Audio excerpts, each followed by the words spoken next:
how much Bitcoin does someone need to have in order to feel like they can be financially free at maybe a younger age than 65 or 70? Right. So I'm gonna explain that, but most people look at Bitcoin and retirement through that lens because that's all they've ever known. Yeah. So then the debate comes in the Bitcoin community is, well, how much Bitcoin do I need to retire then? Which is the wrong question. So the primary method today is to save for retirement and then live off my savings and hopefully I die with zero, which I think is terrible. We should not do that. And why would I want to die with zero? Why wouldn't I want my heirs to start at a higher level than I had to start from? So what the wealthy do is the wealthy play a different game. And the game of wealth is one where I earn fiat and I buy assets because assets are wealth.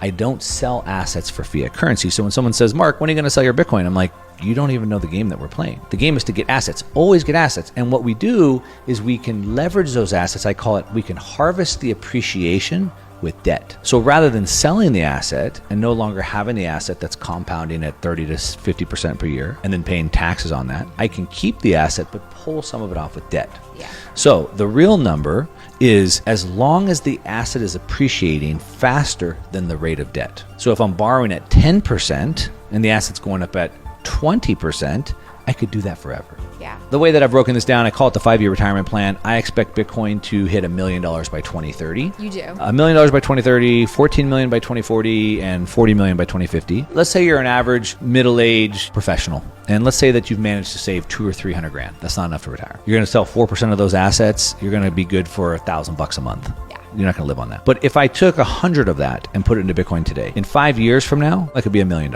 Now, at the rate of Bitcoin's compounded annual growth rate and harvesting with debt, I could safely pull off about 10 to 15% of that principal every year in debt. So I put 100,000 into Bitcoin today. In 5 or 6 years from now, that's $1 million.